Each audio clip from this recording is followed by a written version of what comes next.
यह आंखों देखी घटना है। एक बार गर्मी की छुट्टियों में मैं और मेरी बहन मामा के घर घूमने के लिए गए थे। मामा के घर मुझसे सबसे ज़्यादा प्यार नानी करती थी और ये मेरी बहन को पसंद नहीं आता था। एक दिन मेरी माँ की तबीयत ख़राब हो गई।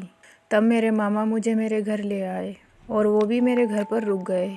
जब मेरी माँ की तबीयत सही हो गई तब मेरे मामा बोले कि मुझे अपने घर जाना है। माँ मामा से कुछ बोल पाती। इससे पहले माँ ने बोला, हाँ ठीक है भाई, मैं ठीक हो गई हूँ, अब आप घर चले जाओ। मेरे घर पर मेरी माँ और मैं ही बची थी। 2-4 दिन के बाद तब मुझे एक दिन रात में प्यास लगी और मैं आंगन में पानी पीने के लिए उठा। तभी मेरी नज़र ऊपर गई और मैंने देखा कि धुआं सा उठ रहा है। तब मैंने अपनी माँ को उठाया और माँ को बोला कि माँ ऊपर देखो, ये काला काला धुआं कैसा उठ रहा है। मेरी माँ समझ गई थी कि मेरी चाची की आत्मा है जो मुझे लेने आई थी, क्योंकि मरने से पहले मेरी चाची ने कहा था कि मैं तुम्हारी बड़ी बेटी को छोड़ूंगी नहीं।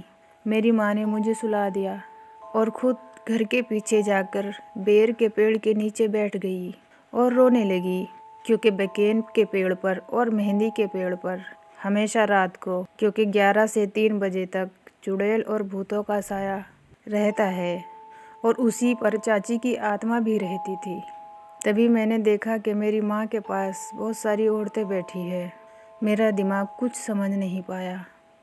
एक बार हम लोग 8वीं कक्षा में जब पढ़ते थे तो गुरुजी ने बताया था, तो कभी भी भूत प्रेत या आत्माएं दिखे तो ऊपर वाले का नाम लेना चाहिए बार बार, तो आत्मा वहाँ से डरकर भाग जाती है।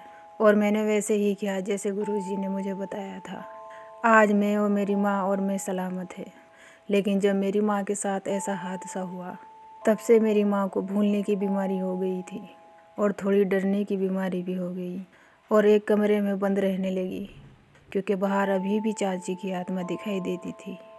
लोग कहते हैं कि ये एक हादसा है, लेकिन जिसके ऊपर बीतती है वो ही जानता है।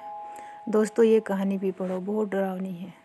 अगर हमारी ये कहानी सुनकर तुम्हें अच्छा लगा हो तो लाइक और सब्सक्राइब ज़रूर कर देना।